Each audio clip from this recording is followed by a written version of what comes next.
Muy buenos días, amada Iglesia Hispana Antioquía. Bienvenidos al devocional de hoy. Hoy es el día lunes 22 de julio. Vamos a ver la palabra de Dios en Segunda de Reyes, capítulo 14, versículos 1 al 29, con el título "De nada sirve el progreso militar si hay retroceso espiritual". Me gustaría ver el pasaje de ayer junto con el pasaje de hoy para entender lo que realmente está pasando. Vamos a ver la palabra empezando en el versículo 1. Dice la palabra de Dios así: En el año segundo de Joás, hijo de Joacás, rey de Israel, comenzó a reinar Amasías, hijo de Joás, rey de Judá.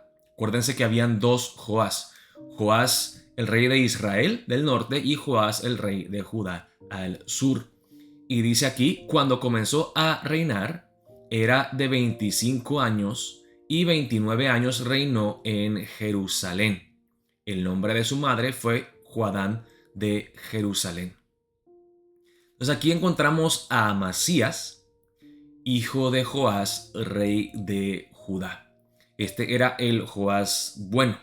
Dice aquí en el versículo 3: Y él, Amasías, hijo de Joás, hizo lo recto ante los ojos de Jehová, aunque no como David, su padre.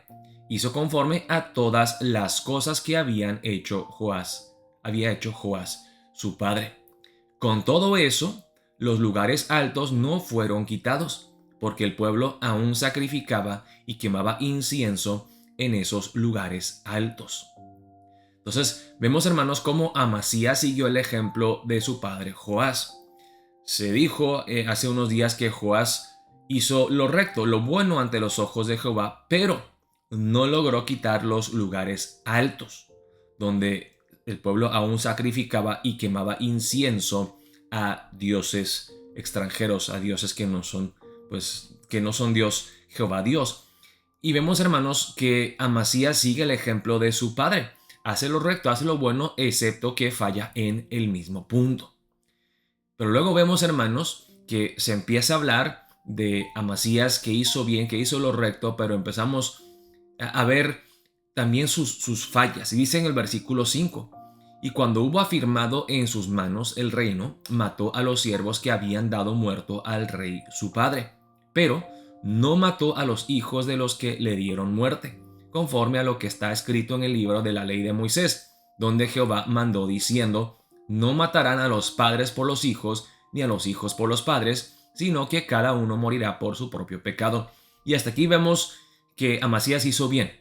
Amasías no se dejó guiar por sus emociones y no mató indiscriminadamente a todas las personas que fueron responsables por la muerte de su padre y también a sus hijos, sino que él se fijó en lo que dice la palabra de Dios, en la ley de Moisés, que dice muy claramente que no matarán a los padres por los hijos ni a los hijos por los padres, sino que cada uno morirá por su propio pecado. Entonces vemos un corazón noble de Amasías, que quiere hacer las cosas no como él desea hacerlas, sino conforme a la palabra de Dios. Se fija en lo que dice la palabra y dice: ok, la palabra de Dios dice así, entonces no los voy a matar.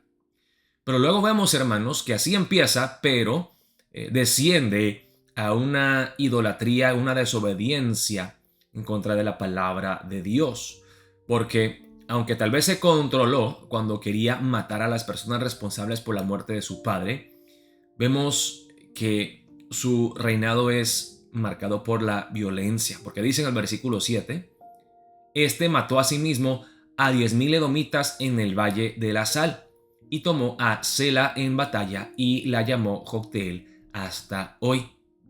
Entonces vemos aquí que sí, aunque él se detiene en matar a aquellas personas responsables por la muerte de su padre, él quiere avanzar militarmente. Él quiere recuperar muchas tierras que habían perdido.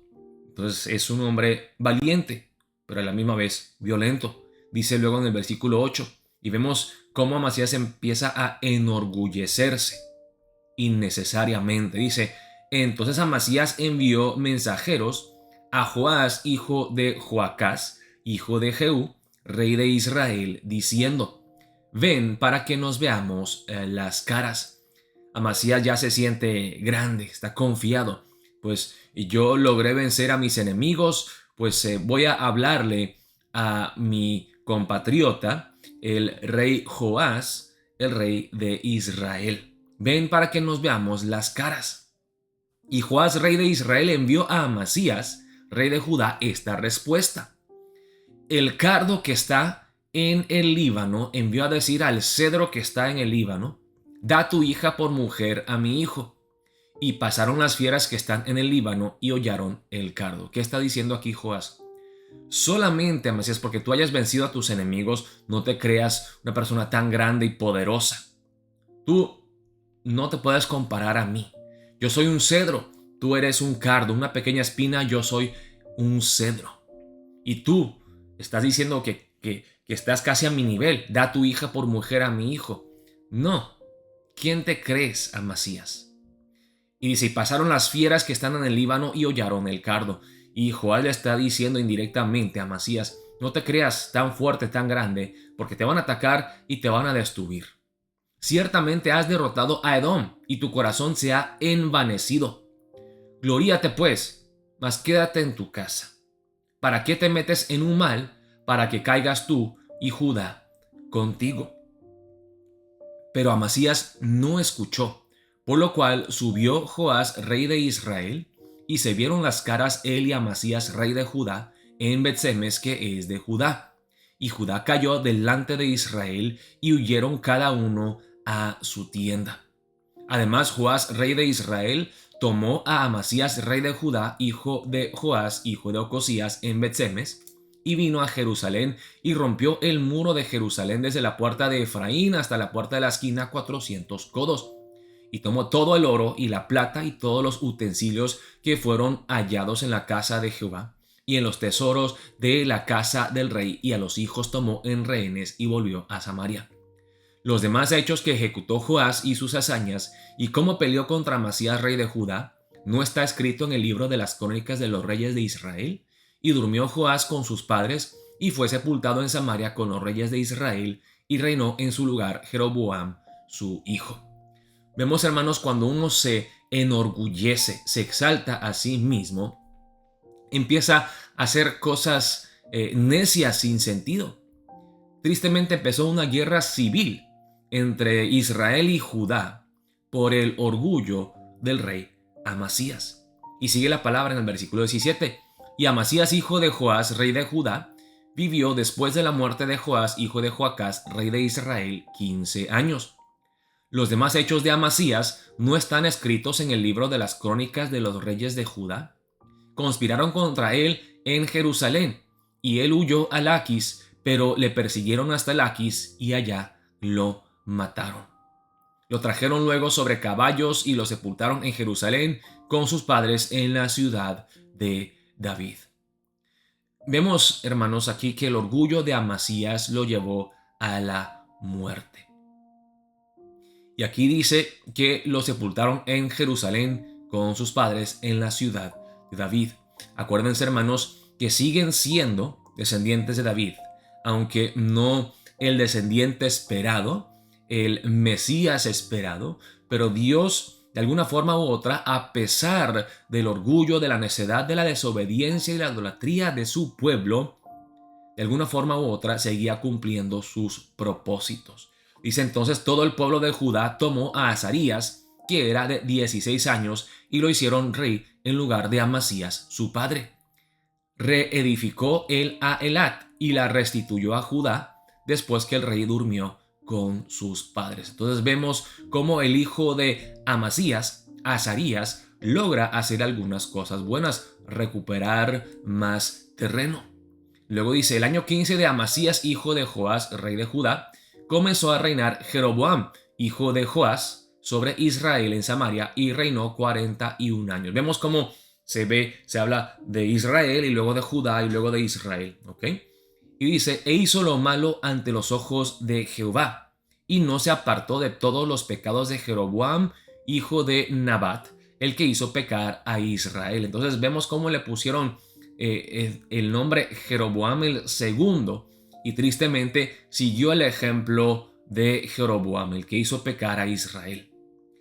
Y vemos aquí que dice: hizo lo malo ante los ojos de Jehová, espiritualmente hablando, porque en el versículo 25 dice: Él restauró los límites de Israel desde la entrada de Hamat hasta el mar del Arabá, conforme a la palabra de Jehová, Dios de Israel, la cual él había hablado por su siervo Jonás, hijo de Amitai, profeta que fue de Gat-Hefer. Hermanos, aquí vemos a Jonás, sí, el mismo Jonás que huyó, que en vez de ir a predicar a Nínive, huyó a Tarsis y Dios lo tuvo que rescatar.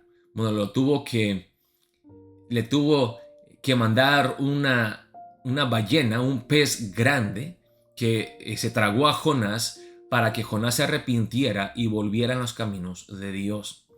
Vemos, hermanos, que a pesar de la maldad de Jeroboam, se siguen cumpliendo los propósitos de Dios, como el profeta de Dios había hablado, había predicho que Israel recuperaría tierra. Así se hizo en el reinado de Jeroboam. Hubieron avances militares.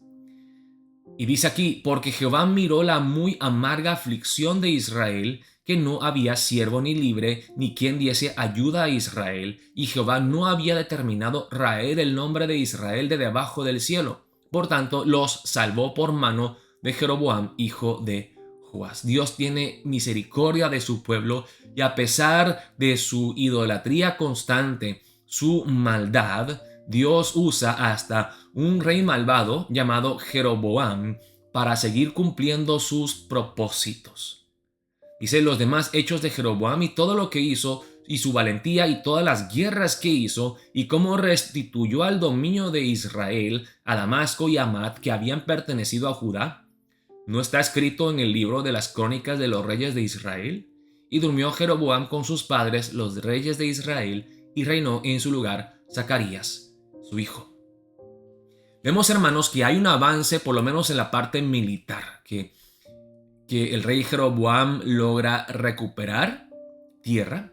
Vemos al rey Amasías y Azarías, que a pesar de no ser perfectos, Dios les mostró gracia y ellos tuvieron algunas victorias militares. Pero, hermanos, la pregunta es esta: ¿de qué sirven estas victorias militares si hay un retroceso, un declive espiritual profundo? Vamos a orar para empezar el día de hoy pidiéndole a Dios: Dios, dame ojos espirituales para poder ver la realidad espiritual. Que no me enfoque solamente en lo externo, en lo físico, en lo que mis ojos pueden percibir. Ayúdame a ver, oh Dios, nuestra condición espiritual. Y hazme entender, oh Dios, que nosotros debemos de preocuparnos no solamente por lo material, por lo político, por lo físico, sino que debemos de preocuparnos por nuestra condición espiritual. Que nos des ojos para ver nuestro pecado, nuestra idolatría, nuestros corazones insensibles y endurecidos a ti y a tu palabra. Y que eso nos lleve al arrepentimiento y que busquemos, más que un progreso militar, un avance espiritual en nuestra iglesia, en nuestras familias, en nuestra nación. Oremos de esa manera para empezar el día de hoy. Dios los bendiga, amada Iglesia Hispana Antioquía.